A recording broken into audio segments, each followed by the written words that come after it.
Authority Pakistan, محترمہ doctor لبیبہ عارف صاحبہ، chairman اکادمی ادبیات پاکستان، محترم جناب جی صاحب، اکادمی ادبیات پاکستان، میرے نہایت ہی محترم بھائی جناب عزیز اکشی مفتی صاحب، اللہ تعالیٰ ان کی عمر دراز کرے، اور میرے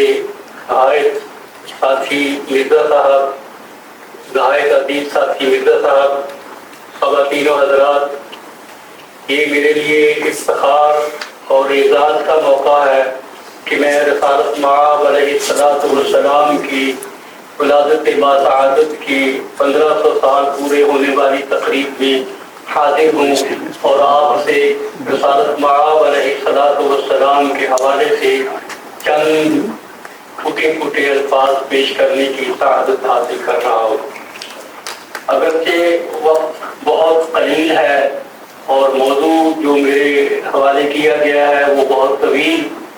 میں نہایت ہی اختصار کے ساتھ چند باتیں کہنے کی کوشش کروں گا۔ سب سے پہلے ادب کی بات کی گئی ہے۔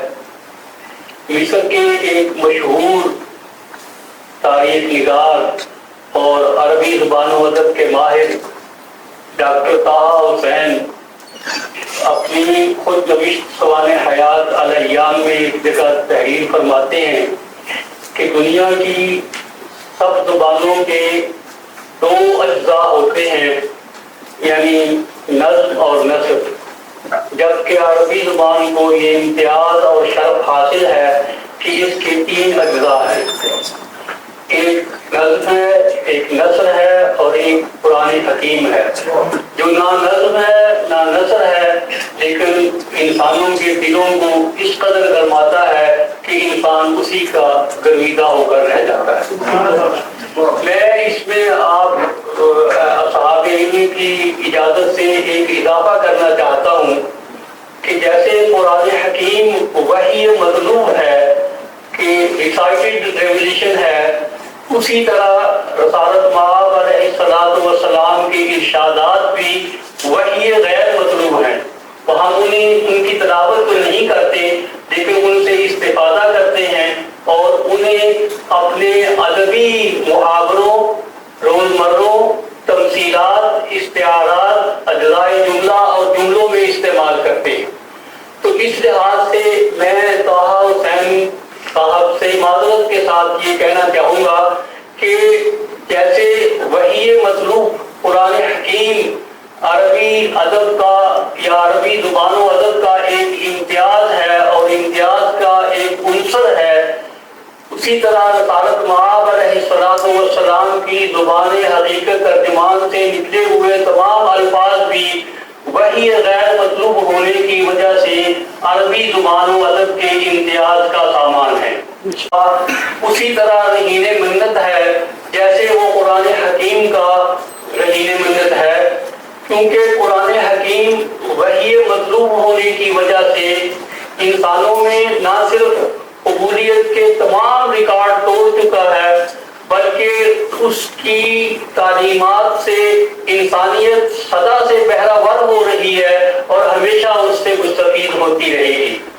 لیکن قرآن حکیم اصول و ضوابط کی کتاب ہے، اوامر و نواہی کی کتاب ہے۔ اس طرح ایک مشین ہمارے سامنے آتی ہے، اس کا ایک مینول بھی ہمارے سامنے ہوتا ہے جس کی مدد سے ہم اس مشین کو چلاتے اور استعمال کرتے ہیں۔ میں یہ مثال تو اچھی نہیں ہے لیکن اسی مثال کو آگے بڑھاتے ہوئے یہ کہنا چاہوں گا کہ رسالت مآب علیہ السلام کی حیات طیبہ، آپ کا اسوہ حسنہ، آپ کی احادیث مبارکہ،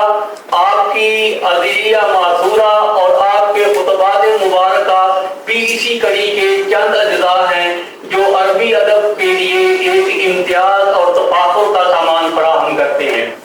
تو اگر ہم اس ادب کا جائزہ لیں جو رسالت مآب علیہ السلام کی بعثت سے پہلے عرب دنیا میں رواج پذیر تھا، تو وہ انسانوں کا بنایا ہوا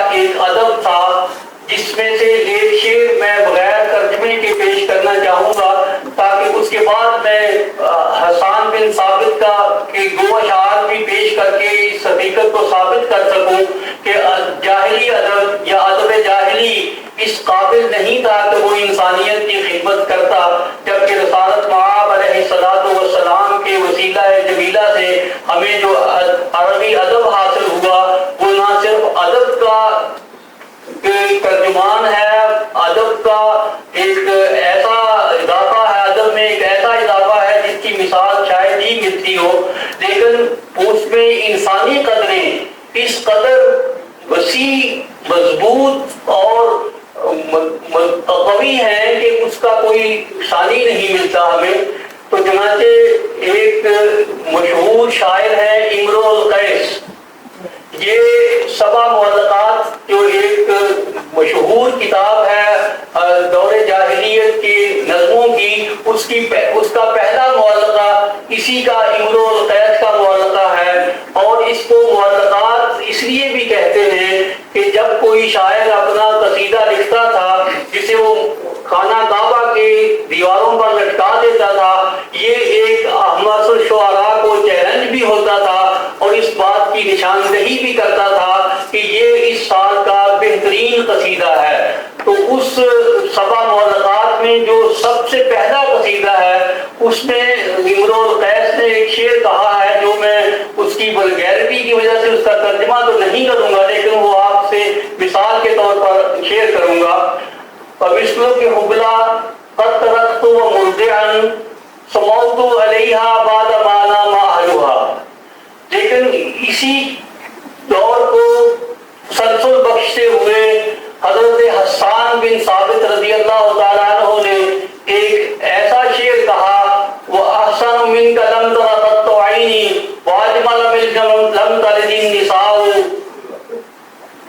خُلِقْتَ مُبَرَّعًا مِنْ كُلِّ عَيْبٍ كَأَنَّكَ قَدْ خُلِقْتَ كَمَا تَشَاءُ۔ آپ سے کوئی خوبصورت انسان میری نظر سے نہیں گزرا، میری نظر سے کیسے گزرتا؟ کسی والدہ نے ایسا خوبصورت اور حسین بچہ جنا ہی نہیں، اور آپ ایسے پیدا کیے گئے جیسے آپ نے چاہا، اور آپ تمام عیوب و نقائص سے مبرہ، بالا تر، پاک اور منزہ تھے۔ تو یہ ایک چیز ہے ادب میں جو اس جاہلی دور میں جو ولگیرٹی کا جو ادب تھا، جس میں فخر و مباحات، ذاتی تعلی اور مرثیہ اور حجم کے علاوہ کچھ نہیں ہوتا تھا، اس کو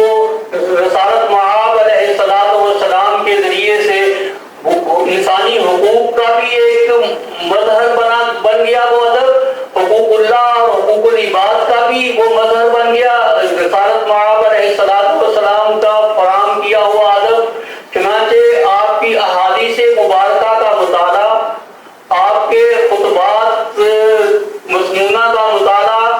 آپ کی ادعیہ معصورہ کا مطالعہ، اور آپ کی زبان حق ترجمان سے نکلے ہوئے جو بھی الفاظ ہمارے پاس آج تک محفوظ ہیں، اگر ہم ان کا جائزہ لیں تو ان میں ایک بہت بڑی تبدیلی یہ نظر آتی ہے کہ انسانیت کو اللہ کے حضور سربسجود کر دیا گیا ہے، اور انسانوں کے حقوق نہ صرف محفوظ کر دیے گئے ہیں بلکہ وہ اصناف بنی آدم جن کے حقوق تھے ہی نہیں انہیں بھی بہت سے حقوق سے نواز دیا گیا ہے۔ تو یہ ادب کا بنیادی فرق ہے جو عصر جاہلیت کا ادب تھا اور رسالت مآب علیہ السلام کے دور کا ادب تھا، اور اس میں رسالت مآب علیہ السلام کے جو ارشادات ہیں وہ صرف ارشادات ہی نہیں ہیں بلکہ وہ ایک طرف انسانیت کے دکھوں کا مداوع اور تریاق ہیں، تو دوسری طرف وہ آدمی سچائیوں کے طور پر ابھر کر ہمارے سامنے آئے ہیں۔ چنانچہ رسالت مآب علیہ السلام کا یہ ارشاد کہ الید العلیٰ خیر من الید السفلیٰ، کہ اوپر والا ہاتھ نیچے والے ہاتھ سے بہتر ہے، یہ ایک ایسی عالمی سچائی ہے جو آپ ہی فرما سکتے ہیں کیونکہ آپ کو وحی کی تائید حاصل تھی۔ پھر آپ نے یہ بھی ارشاد فرمایا خیر الامور اوسطھا، کہ آپ زندگی کے امور میں افراط و تفریط سے کام نہیں لیں گے بلکہ درمیانہ اور میانہ روی کا راستہ استعمال کریں گے، اختیار کریں گے جو آپ کو منزل مقصود تک پہنچا دے گا۔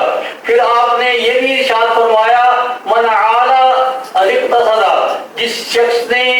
میانہ روی اختیار کی وہ یقیناً کامیابی سے ہمکنار ہوا۔ تو اس طرح کی بہت ساری ضرب الامثال جو جیسے قرآن کی بعض آیات ضرب الامثال بن گئی ہیں، اسی طرح رسالت مآب علیہ السلام کے ارشادات بھی ضرب الامثال بن گئے ہیں۔ تو میں 3-4 باتیں یہ کہنا چاہوں گا کہ رسالت مآب علیہ السلام کے ارشاد فرمائے ہوئے ادب کا مطالعہ کرنے سے ہمیں سب سے پہلی بات یہ ہوتی ہے، معلوم ہوتی ہے کہ حقوق اللہ کے ساتھ ساتھ حقوق العباد بھی اتنی ہی اہمیت کے حامل بیان ہوئے ہیں جتنی اہمیت خود مسئلہ توحید کو حاصل ہے۔ چنانچہ وہ رسالت مآب علیہ السلام کا عطا کیا ہوا ادب نہ صرف توحید کی ہمیں تعلیم دیتا ہے بلکہ ختم نبوت کا بھی وہ آئینہ دار ہے۔ اسی کے ساتھ ساتھ وہ انسانی احترام اور افضلیت انسان کی بھی تعلیم دیتا ہے اور انسانی مساوات کا بھی ہمیں سامان مہیا کرتا ہے۔ تو اس لحاظ سے رسالت مآب علیہ السلام کے دور کا جو ادب ہے، اب اگر ہم اسے ایک جملے میں بیان کرنا چاہیں تو وہ حقوق اللہ اور حقوق العباد کا اس طرح ایک آئین ہے جس کی تشریح و تعبیر وہی نے کی اور جس کے انسان ہمیشہ ضرورت مند رہیں گے اور ان پر عمل کر کے وہ ہمیشہ کامیابی اور کامرانی حاصل کرتے رہیں گے۔ اب چھوٹی سی بات، مختصر سی بات میں اپنے سماجی ذرائع ابلاغ کے حوالے سے کرنا چاہوں گا۔ اس دور میں جس میں میں اور آپ زندہ ہیں، اس میں سوشل میڈیا کو یعنی سماجی ذرائع ابلاغ کو بہت اہمیت حاصل ہو گئی ہے۔ کسی زمانے میں ہم یہ جانتے تھے کہ انفارمیشن یا میڈیا سلطنت کا چوتھا ستون ہوتا ہے۔ اب میں یہ سمجھتا ہوں کہ پرنٹ میڈیا یا اور دوسرے میڈیا کے اقسام، ان سب پر سوشل میڈیا غالب آ گیا ہے اور ایک انٹرنیٹ کی ایجاد کے بعد ایک ہی بات جو دنیا کے کسی ایک کونے میں کہی جاتی ہے وہ چند سیکنڈ میں دوسرے کونے میں پہنچ جاتی ہے۔ نہ صرف پہنچ جاتی ہے بلکہ وہ اثر انداز بھی ہوتی ہے اور معاشرے میں تبدیلی کا ذریعہ بھی بنتی ہے۔ تو اس حوالے سے میں یہ کہنا چاہوں گا کہ ہمیں اپنے سوشل میڈیا کے قبلہ کو درست کرنے کی ضرورت ہے۔ اس وقت ہماری نئی نسل، نوجوان نسل خاص طور سے میڈیا سے منفی اثرات قبول کر رہی ہے، تو ہمیں اپنے اس الیکٹرانک میڈیا یا سوشل میڈیا کو اس طرح سے ترتیب دینا چاہیے کہ وہ ہمارے نوجوانوں کو اپنی دینی، اخلاقی، تہذیبی اور معاشرتی قدروں سے نہ صرف آگاہ کریں بلکہ وہ اپنا مؤثر ترین ذریعہ ہونے کی وجہ سے انسانوں پر اس طرح سے اثر انداز ہو کہ جو بے رہنمی ہماری نئی نسل میں پیدا ہو رہی ہے وہ خوبی میں اور حسن خوبی میں اور حسن عمل میں بدل جائے۔ دوسری بات میں یہ رسالت مآب علیہ السلام کے حوالے سے یہ بات کہنا چاہوں گا کہ آپ کا ارشاد ہے کہ الصدق ینجی والکذب یہلک، کہ سچ جو ہے وہ انسان کو نجات دیتا ہے اور جھوٹ جو ہے وہ انسان کو ہلاک کر دیتا ہے۔ تو ہمیں اپنے الیکٹرانک میڈیا یا سوشل میڈیا کو جو زمینی حقائق ہیں اس کے مطابق رکھنا چاہیے۔ میرے لیے ایک بڑی تعجب کی بات ہوئی کہ 2020 میں نے یہ سوشل میڈیا پہ خبر دیکھی کہ ہمارے صدر محترم جناب آصف علی زرداری صاحب، اللہ تعالیٰ ان کو زندگی اور سلامتی دے، کہ وہ اس دنیا سے رخصت ہو گئے ہیں اور 27 رمضان کو ان کا جنازہ پڑھا جائے گا اور ان کی موت کا اعلان کیا جائے گا، جبکہ 5 سال گزرنے کے بعد وہ آج بھی ماشاءاللہ زندہ ہیں اور ایوان صدر میں صدارت کے فرائض سر انجام دے رہے ہیں۔ تو اس طرح کی جو غلط باتیں ہیں وہ ہمارے الیکٹرانک میڈیا یا سوشل میڈیا کو نہیں کرنی چاہیے بلکہ جو زمینی حقائق ہیں انہیں کو بیان کرنا چاہیے اور ان میں نہ کوئی افراط و تفریط اور نہ کوئی مبالغہ کرنا چاہیے، کیونکہ رسالت مآب علیہ السلام کی یہی تعلیم ہے کہ آپ میانہ روی کو اپنائیں۔ اس کے علاوہ بہت ساری ایسی الا بلا گیمیں آ گئی ہیں جن سے ہماری